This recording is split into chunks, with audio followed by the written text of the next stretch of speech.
साथियों, जैसा कि आप सभी को पता है कि एक मामला आजकल कितना ज़्यादा तूल पकड़े हुए है।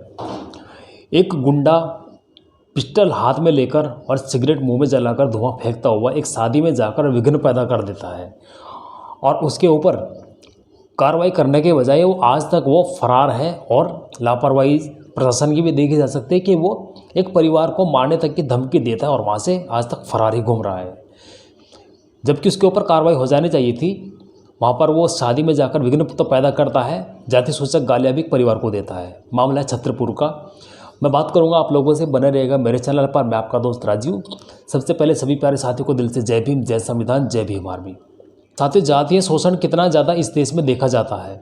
अभी हाल ही में एक छतरपुर का जो मामला है अभी बहुत ज़्यादा चर्चा में है, आप सबको उसके बारे में पता भी होगा। अभी हाल ही में देखा गया कि बागेश्वर धाम का जो धीरेन्द्र शास्त्री है, उसके जो समर्थक हैं वो उसके गुंडे भाई के समर्थन में रैलियां निकालते हैं और जुलूस निकालते हैं पूरे गांव के अंदर, और उस परिवार को धमकाते हैं, डराने की कोशिश करते हैं कि तुम अपने बयान पर अडिग मत रहो, अपने बयानों को बदलते रहो। और यही नहीं, इसके ऊपर जब मीडिया कर्मियों ने उस परिवार के सदस्य मुखिया से बात की तो उसके बयानबाजी में थोड़ा उलटफेर देखने को मिला। पहले उन्होंने कहा था कि उसके हाथ में पिस्टल थी, लेकिन उस परिवार को धमकाया गया, डराया गया। तो बाद में उन्होंने कहा कि उसके हाथ में पिस्टल नहीं बल्कि टॉर्च थी। तो यहाँ से आप साफ देख सकते हैं कि किस तरह से परिवार को किस तरह दबाव में लाया जा रहा है और किस तरह से उसके साथ में बदसलूकी की जा रही है। परिवार डर में है, खौफ में है। इसके ऊपर भीम आर्मी के जो चीफ हैं भाई चंद्रशेखर रावण, उन्होंने सरकार को अल्टीमेटम भी दिया था कि 24 घंटे के अंदर ऐसे आदमी को गिरफ्तार करो जो समाज में जाति सूचक चीज़ें फैला रहा है, जाति सूचक गालियाँ किसी परिवार को घर में घुसकर देता है, गालियाँ देता है। ऐसे आदमी के खिलाफ कड़ी से कड़ी कार्रवाई करने की ज़रूरत है।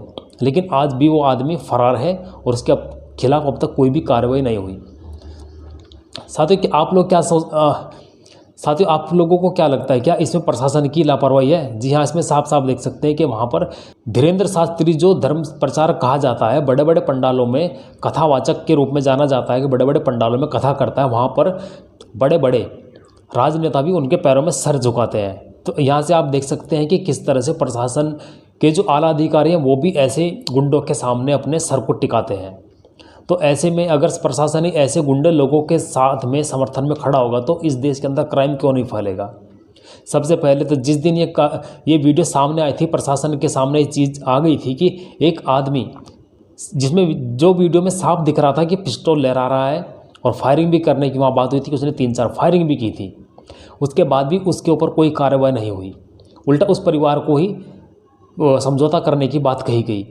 मामला पूरा किस तरह से था कि एक परिवार की शादी थी, वो अपने परिवार की जो लड़की थी उसकी शादी अपने घर से धूमधाम से करना चाहता था, लेकिन कुछ मनोवादी संस्थाएं इसके खिलाफ थी। वो चाहती थी कि हमारे यहाँ पे हमारे मुताबिक शादियाँ होंगी और जो हम गाने कहेंगे शादियों में वही गाने चलेंगे। क्यों भाई? जब इस देश में लोकतंत्र है, संविधान है, तो संविधान हर इंसान को अपने तरीके से जीने की, काम करने की आज़ादी देता है। तो ये लोग बाबा लोग कौन होते हैं कि किसी के घर में जाकर गुंडागर्दी करके कहें कि यहाँ पर ये गाना नहीं चलेगा, हम जो कहेंगे वैसा होगा। ये तो एक तरह से साफ साफ दिखता है कि दलित समाज को ये दबाने की कोशिश थी और क्या था। तो इसे साफ देख सकते हैं कि दलित परिवार को दबाने की कोशिश की जा रही है और उसके ऊपर गाली भी उसी इंसान ने दी, जाति सूचक कुछ शब्द कहे। और यही नहीं, जिस लड़के की वहाँ पर बारात आई थी उसने भी साफ साफ मीडिया के सामने बयान दिया है कि उस आदमी ने वहाँ पर 3-4 फायरिंग भी की थी और जाति सूचक गालियाँ भी उस परिवार को दी थी। इसका वीडियो चुपके से किसी आदमी ने अगर ना बनाया होता तो ये मामला दबा ही रह जाता। और यही नहीं, अगर इसके खिलाफ जिन लोगों ने आवाज़ उठाने की कोशिश की तो उनको ख़रीदने तक की बात आती है। और जो इसमें आरोपी है वो आज तक फरार है। तो इसके लिए भीम आर्मी के समर्थकों ने साफ साफ कहा है कि इसमें अगर कोई कार्रवाई नहीं होती है तो इसके लिए बड़ा जन आंदोलन किया जाएगा, जिसमें भाई चंद्रशेखर रावण भी इस आंदोलन में पहुंचेंगे। ठीक है दोस्तों, तो मैं आपसे ये इस बात को कह रहा था कि भीम आर्मी के समर्थकों ने साफ साफ ऐलान कर दिया है। पहले तो उन्होंने सबसे पहले वहाँ के उन्होंने प्रशासन से भी इसकी गुहार लगाई है कि इस मामले में अगर आप लोगों ने कोई उचित कार्रवाई नहीं की, ऐसे अपराधियों को अपने बेखौफ छोड़ रखा है, तो इसमें आपकी भी लापरवाही देखी जा सकती है। जब आप संवैधानिक पद पर हो, अगर आप ही ऐसे पद को लापरवाही से चलाओगे, आप लापरवाही करोगे, तो ऐसे जो गुंडे हैं ये खुलेआम घूमेंगे और किसी को भी किसी प्रकार की घटना का अंजाम दे सकते हैं। ऐसे गुंडों को गिरफ्तार करने की सख्त ज़रूरत है जो समाज में गंदगी फैलाते हैं, जाति सूचक शब्द किसी को भी कह देते हैं। अगर ऐसे लोगों को आप खुला छोड़ेंगे तो ये समाज में गंदी चीज़ें ज़रूर फैला देंगे। इसके लिए वहाँ पर भीम आर्मी के समर्थकों ने साफ साफ ऐलान किया है। वहाँ के डीआईजी से पुलिस अधीक्षक और डीएसपी जो भी वहाँ पर हैं उन सबसे गुहार लगाइए इस बारे में। सबसे पहले आप उस इंसान को गिरफ्तार कीजिए, उसके खिलाफ कड़ी से कड़ी कार्रवाई कीजिए। जो चीज़ें इस एक्ट में लगती हैं, ST SC एक्ट जो लगता है उसमें जो चीज़ें आती हैं उसके अंतर्गत उस आदमी को गिरफ्तार किया जाए और उसके ऊपर जुर्माना लगाया जाए, उसको जेल भेजा जाए। अगर ऐसा पुलिस प्रशासन नहीं करता, ये सरकार नहीं करती है, तो यहाँ से फिर एक बड़े जन आंदोलन का आगाज़ किया जाएगा और जिसकी जिम्मेदारी पूरे प्रशासन की होगी कि शहर का और उस ज़िले का माहौल ख़राब हो। माहौल ख़राब ना हो, इसलिए ऐसे गुंडों को सबसे पहले गिरफ्तार करने की ज़रूरत है। अगर ऐसे गुंडे खुलेआम घूमते रहेंगे तो कहीं ना कहीं किसी प्रकार की अप्रिय घटना को अंजाम जरूर दे सकते हैं। तो हम भी सरकार से ये अपील करते हैं कि ऐसे जो खुलेआम घूम रहे हैं उनको अरेस्ट कीजिए, आरोपी है तो उसको गिरफ्तार कीजिए।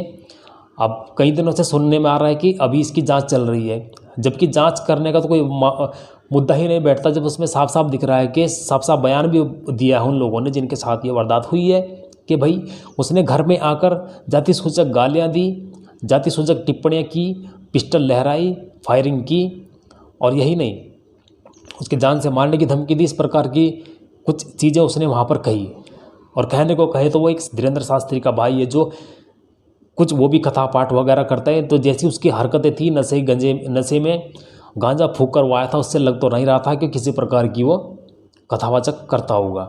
इसे साफ देखा जा सकता है कि वहाँ पर गुंडागर्दी का माहौल किस तरह इन लोगों ने फैला रखा है। तो इसके लिए सरकार से अपील है कि ऐसे लोगों को गिरफ्तार करके जेल में डाले और देश में शांति प्रिय माहौल बनाए रखे और कानून के जो नियम है उनका पालन करें, संविधान का पालन करें। बाबा साहेब ने संविधान बनाया तो उसका पालन करें, अपने पद की गरिमा को बनाए रखें और देश में और उस ज़िले में किसी प्रकार का माहौल ख़राब ना करें। अगर ऐसे मामलों में ऐसे लोगों को गिरफ्तार नहीं किया जाता तो इसमें माहौल ख़राब होने की सबसे ज़्यादा संभावना होती है। इसलिए ऐसे आदमी को गिरफ्तार करके जेल भेजो ताकि समाज में साफ़ सुथरा एक माहौल बना रहे। तो उम्मीद करता हूँ ये छोटी सी जानकारी आप लोगों को मिली है, तो इसको आप लाइक कमेंट और पोस्ट करेंगे। आपकी प्रतिक्रिया जो भी हो इस पोस्ट में आप कमेंट करके बता सकते हैं। मिलता हूँ किसी और वीडियो में आप लोगों के साथ किसी और समाज से संबंधित जानकारी के लिए। तब तक क्लिप बने रहेगा मेरे चैनल पर। तब तक के लिए जय भीम, जय संविधान। और चैनल अगर आप लोगों ने सब्सक्राइब नहीं किया तो इसको सब्सक्राइब कर लें ताकि आपके पास तक मेरा हर वीडियो का नोटिफिकेशन पहुंचता रहे। ठीक है दोस्तों, तो मिलते हैं किसी और वीडियो में। तब तक के लिए जय भीम, जय संविधान। Take care. जय भीम आर्मी।